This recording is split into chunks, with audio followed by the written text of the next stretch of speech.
dan dia yakin kalau dia melakukannya kembali maka tidak ada orang yang bisa mengeluarkannya, tidak ada orang yang akan meruntuhkan kesombongannya, dan ujung-ujungnya anak itulah yang akan membuat kezaliman itu beralih pada orang tuanya.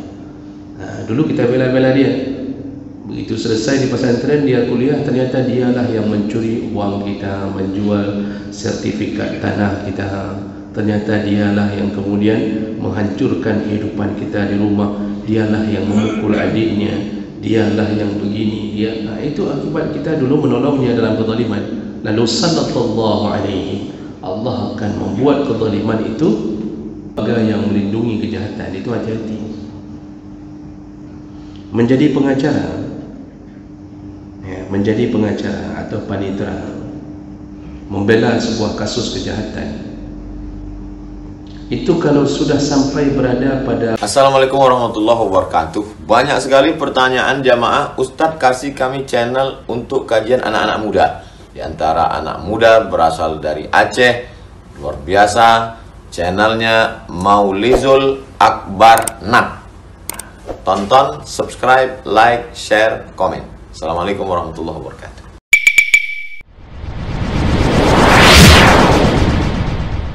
Dosa besar berikutnya yaitu iwa al-muhaddithin,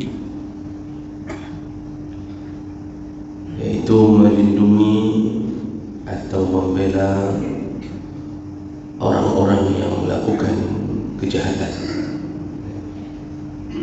Ay man'uhum mimman yuridu istifa'al haqq minhum. Termasuk yang dimaksud di sini adalah mencegah agar si pelaku kejahatan tidak mendapatkan hukuman selayaknya peraturan yang berlaku. Nabi SAW ketika memutuskan untuk melakukan hukuman qisas kepada salah seorang dari penduduk Madinah, setelah vonis itu dijatuhkan, para sahabat kebetulan ada yang menjadi saudara dekat dari pelaku, lalu kemudian mereka bermusyawarah bagaimana agar hukuman itu tidak jadi dilakukan oleh Nabi. Lalu mereka mencari-cari siapa orang yang bisa diutus untuk merayu Nabi atau melunakkan hati Nabi agar membatalkan hukuman itu. Jatuhlah pilihan kepada Usamah bin Zaid, karena Usamah dianggap termasuk salah satu kesayangan Nabi SAW. Lalu Usamah diminta untuk menghadap Nabi dan diminta untuk bermohon agar keputusan itu tidak dijalankan. Ketika Usamah berbicara di hadapan Nabi, langsung Nabi berubah wajahnya dan memerah.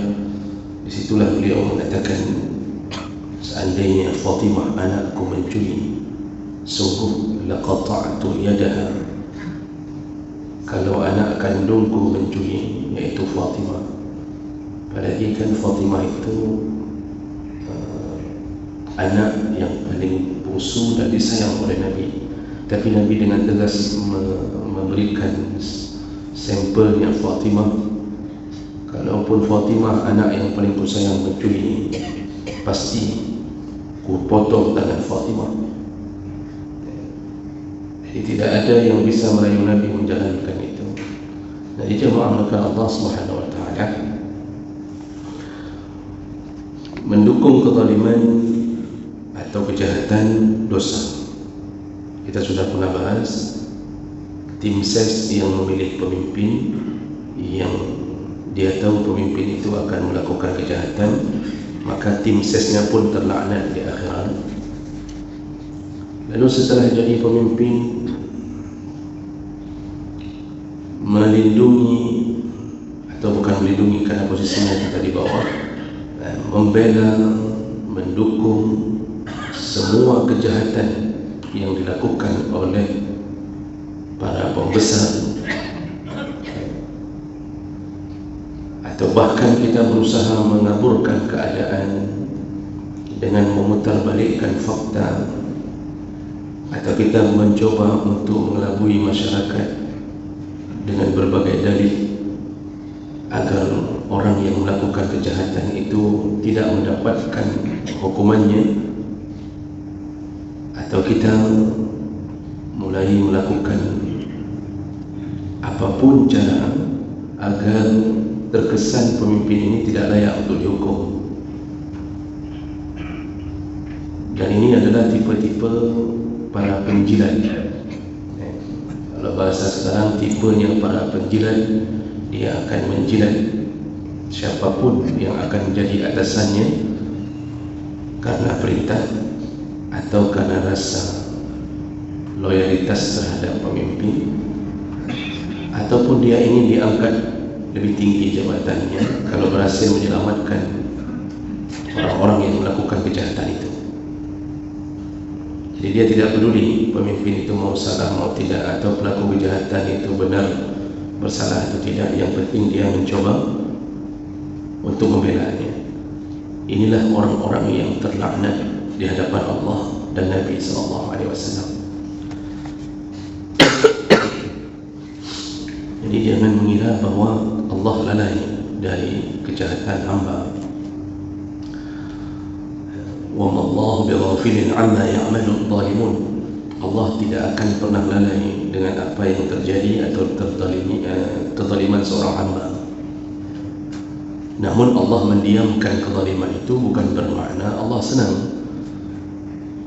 Kadang-kadang makna di belakang itu Allah Subhanahu wa taala mendiamkan kezaliman gara-gara kita pun yang mengundang kezaliman itu. Kenapa bisa jatuh atau terperangkap dalam kezaliman? Kita kenapa terus-terusan terperangkap dalam kezaliman? Contohnya, ini salah satunya adalah kita mengundang kezaliman.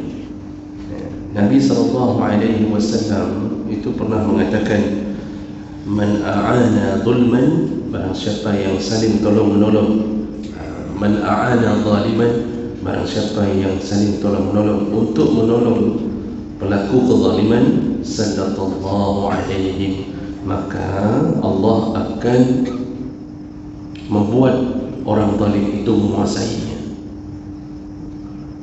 Jadi kalau kezaliman yang terjadi itu kita tolong, berikutnya yang paling berbahaya yang Allah berikan kepada kita adalah Allah akan buat kita malah terperangkap dalam kezalimannya. Dulu dipilih, setelah dipilih lalu dizalimi. Bagaimana logikanya itu? Orang yang kita pilih adalah orang yang menzalimi kita. Kan seakan-akan tidak masuk logika. Seharusnya kan dia berterima kasih sudah dipilih segala macam. Dulu didukung, dibela, lalu dia selamat, tidak jadi dipenjara dengan berbagai kasus. Dia pernah korupsi, kita tahan badan agar dia tidak diperiksa, atau kita mengelabui data, atau kita bermohon-mohon karena kedekatan kita dengan hakim, dengan jaksa untuk tidak memprosesnya. Habis-habisan kita membelanya. Apa janji Allah? Siapa yang menolong orang zalim, membela kezaliman, ikut bersyarikat untuk bersama-sama membiarkan kezaliman itu atau orang zalim itu terjadi dalam kezalimannya, maka sallallahu alaihi, Allah akan buat kezaliman itu akan menimpa dirimu. Itu kata Nabi SAW. Makanya jawab akan Allah, berhati-hatilah dengan sifat menjadi pembela orang-orang yang berhak untuk dihukum. Seharusnya sederhananya kita marah kalau seandainya kezaliman itu terjadi, tapi karena faktor kedekatan emosional kita malah membela orang yang melakukan kezaliman itu. Paling kecil stratanya, seorang wali murid itu membela anaknya yang melakukan kejahatan di sekolah, di pesantren. Anaknya melakukan kejahatan, anaknya memukul anak orang lain contohnya. Lalu wali murid ini tidak peduli mau anaknya salah, mau apapun lakukan anaknya, karena itu anaknya, maka dia akan berjuang agar anaknya tidak dikeluarkan dari pesantren atau tidak dihukum. Jadi habis-habisan. Lalu dia mulailah melakukan mengaburkan fakta-fakta. Dia katakan anak saya tidak begini, dari lahirnya dia baik, bahkan saking baiknya waktu lahir saja dia tidak menangis, dia tidak menyusahkan kami. Dia terus, padahal anaknya di rumah memang batat juga. Anaknya di rumah memang nakal, cuma karena dia tidak ingin anaknya mendapat hukuman dari guru-guru di daerah atau di pesantren, dia akan bela itu, dia akan buat. Kalau tidak berhasil, dia akan hadirkan orang yang bisa menaklukkan hati pimpinan pesantren agar jangan dikeluarkan. Dicarilah orang yang terdekat dengan pimpinan, dia rayu ini. Kalau tidak bisa juga, dia akan melakukan pembelaan melalui kekerasan. Dia akan hadirkan orang yang akan mengancam pimpinan itu, kalau anak saya dikeluarkan atau begini dan begini, maka pesantren ini akan begini dan begini. Itu contoh sederhana kita membela kejahatan. Padahal logikanya, ketika kita bela anak kita yang melakukan kejahatan itu, maka di saat itu tertanam di hatinya bahwa dia telah berada di posisi yang benar. Sekaligus dia telah mendapatkan sifat kesombongan yang terus meninggi, dan dia yakin kalau dia melakukannya kembali, maka tidak ada orang yang bisa mengeluarkannya, tidak ada orang yang akan meruntuhkan kesombongannya, dan ujung-ujungnya anak itulah yang akan membuat kezaliman itu beralih pada orang tuanya. Dulu kita bela-bela dia, begitu selesai di pesantren dia kuliah, ternyata dialah yang mencuri uang kita, menjual sertifikat tanah kita, ternyata dialah yang kemudian menghancurkan kehidupan kita di rumah, dialah yang memukul adiknya, dialah yang begini, itu akibat kita dulu menolongnya dalam kezaliman. Lalu sallallahu alaihi, Allah akan membuat kezaliman itu menjadi perangkap baginya. Jadi jemaah berkah Allah Subhanahu wa taala, perbuatan terlaknat ini disebutkan oleh Nabi SAW dalam hadis riwayat Muslim, Ahmad, dari hadis Abu Tufail dengan derajat yang sahih. Rasulullah SAW berkata, juga hadis ini paling masyhur diriwayatkan oleh Ali bin Abi Thalib radhiyallahu anhu, haddatsani Rasulullah SAW bi arba'i kalimat. Kata Ali bin Abi Thalib, aku diajarkan oleh Rasulullah 4 kalimat. Ma hunna ya Amirul Mukminin? Apa 4 kalimat itu ya wahai Amirul Mukminin? Kata sahabat kepada Ali bin Abi Thalib. Kemudian di situ Ali mengatakan, yang pertama, la'anallah man zabaha li ghairillah.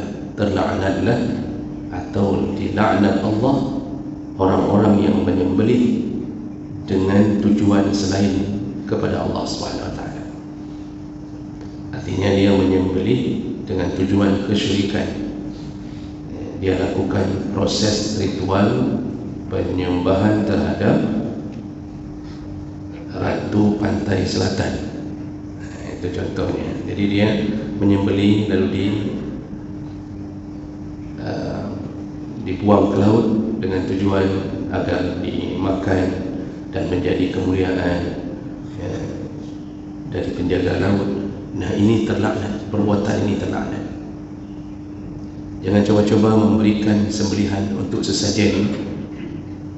Dan orang kita masih ada di kampung-kampung pedalaman itu masih model menyembelih kerbau untuk dialirkan darahnya ke sawah, atau bahkan pernah di salah satu daerah kita tahun yang lalu itu dipimpin oleh seorang yang dianggap alim yang mendatangi laut, lalu kemudian memberikan sembahan dengan menyembelih di laut, lalu kemudian dagingnya dihadirkan ke tengah laut. Itu ada, dan saya dengarkan rekamannya. Saya dengarkan dan saya lihat rekamannya. Dinampakkan oleh seseorang, ini perbuatan di salah satu daerah kita. Dan anehnya masyarakat kalau sudah dipimpin oleh orang yang dianggap alim merasa itu benar. Padahal orang alim itu tidak layak disebut alim. kalau sudah itu perbuatannya. Makanya paling bahaya kalau memunculkan orang alim yang sebenarnya adalah para pembangkang atau orang-orang aladul khisam, para penantang Allah, tapi diberi tempat. Allah beri ujian, pintar bicara, lalu bisa memimpin ritual-ritual ibadah, lalu dianggap apapun yang dia lakukan adalah sah. Padahal Nabi melaknat orang-orang yang menyembelih binatang dengan tujuan selain kepada Allah Subhanahu wa taala. Lalu yang kedua kata Ali, Rasulullah mengatakan la'anallahu man la'ana walidayhi.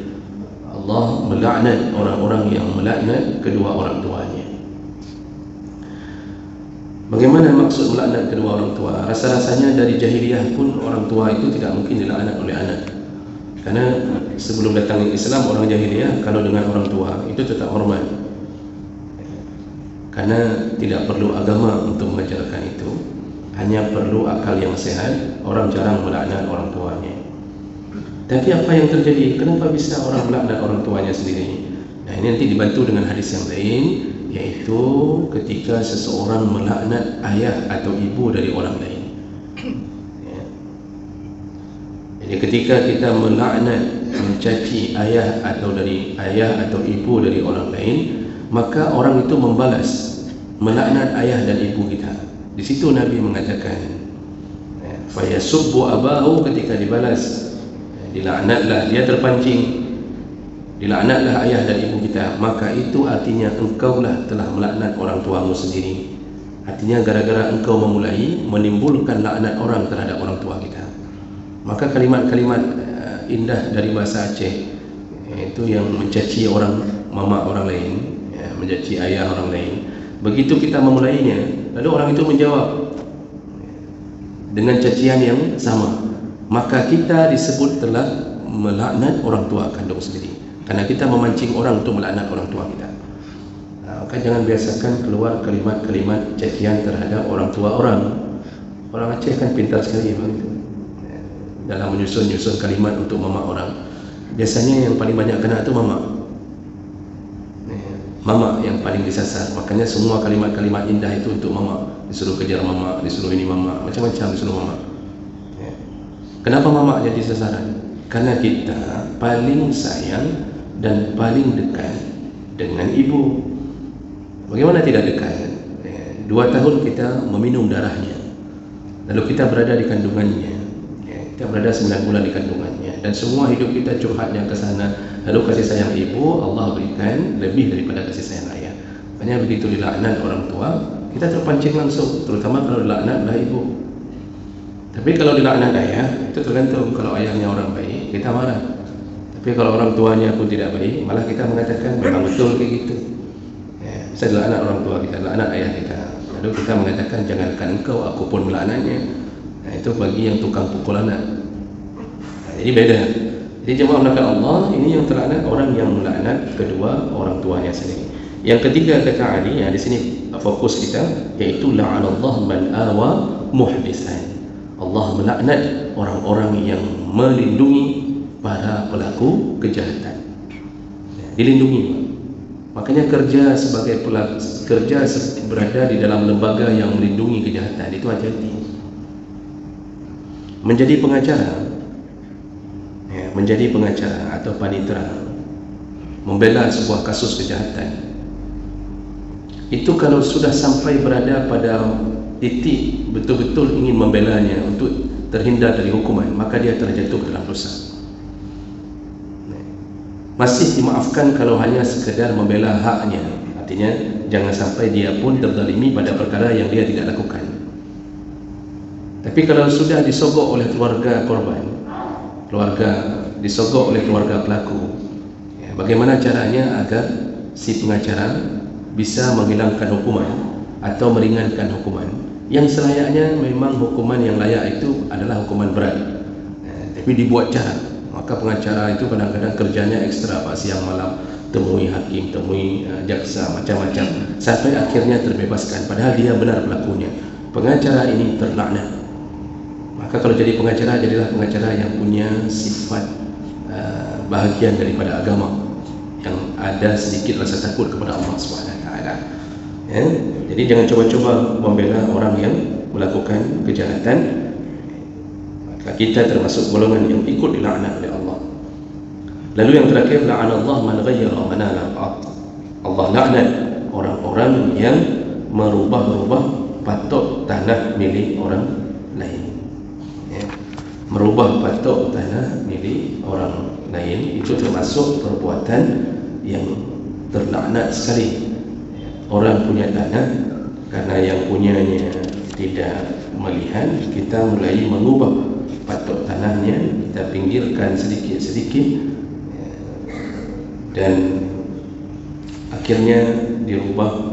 Walaupun cuma 5 cm, tapi 5 cm itu dikali panjang, dikali tinggi. Lebarnya 5 cm, tapi ke belakang 20 meter, tingginya 7 petala bumi. Itu yang dicabut oleh Allah dari tanah itu, kemudian akan dibebankan di atas pundak orang yang mengubah patok tanah tersebut. Ini berhati-hatilah yang suka-suka mengubah sertifikat, ya, tanah orang. Nanti bawa tanah itu di atas pundak, berdiri di padang mahsyar selama 50.000 tahun sambil membawa tanah orang yang kita ambil ini. Kita berfikirkan cuma sedikit saja, 5 cm, benar. Diukur panjang ke belakang, mungkin yang kita ambil sampai 10 meter atau 20 meter. Selesaikah belum? Berapa ketinggiannya? Tingginya sab'atu aradhin, kata Nabi. Dicongkel oleh malaikat 7 petala bumi kedalamannya, lalu dicabut dari bumi, diletakkan di atas pundak. Bawa itu tanah orang. Makanya nanti di padang mahsyar ada yang bawa tanah, nyangkanya tukang pajuh dan nonggok, ya, selama di dunia, ya, yang ubah-ubah patok tanah orang di dalam hutan, kebun sawit orang, ya, pokoknya ubah-ubah sertifikat. Siap-siap dalam hadapan Allah. Jadi jemaah belakang Allah intinya adalah termasuk yang terlaknat, salah satu yang membela orang-orang yang melakukan kejahatan. Dan sebagai penutup, Nabi SAW itu menyebutkan dalam hadis yang sahih, ya, bahawa akan muncul satakunu umara min dakhili alaihim, akan muncul para pemimpin yang akan melakukan berbagai macam kejahatan. Lalu mereka berbohong, mereka melakukan kezaliman, dan barang siapa wa'anahum ala dhulmihim, barang siapa yang menolong kezaliman mereka. Ini kan disebut dengan biasanya rezim, Pak. Jadi satu rezim itu menteri-menterinya semuanya, kalau ada gubernur, bawahan-bawahannya itu semua bersatu padu untuk membela. Karena kalau ketahuan satu di puncak, ketahuan yang lain. Jadi koruptornya korupsi bersama-sama, akhirnya semua saling membela, saling mengancam supaya tidak diproses. Maka apa yang Rasulullah sebutkan, faulaika laysu minni, semua mereka yang membela kezaliman atau membela kejahatan orang, semua mereka bukan umatku, artinya bukan bahagian dariku, walastu minhum, dan aku bukan bahagian dari mereka. Maksudnya jangan engkau harap aku membelamu di hari kiamat, kata Nabi. Aku bukan bahagian dari kalian. Wala yuradduna 'ala al-hawdi, dan tidak akan satupun dari mereka yang bisa mendatangi telagaku. Padahal semua kita sebelum masuk surga, semua kita diberikan ramah tamah oleh Nabi, yaitu disuruh minum telaga Al-Kautsar. Ya, semua mendatangi telaga Al-Kautsar kalau itu umat Muhammad. Tapi para pembela kejahatan, orang-orang yang pernah menolong keburukan orang lain, melindunginya agar tidak mendapatkan hukuman yang sepantasnya, kata Nabi, tidak akan pernah mereka bisa menapakkan kakinya di telagaku. Itu kebencian Nabi. Dan ini 3 hadis yang menyebutkan ini, semuanya sahih. Maka berhati-hatilah dengan perbuatan ini.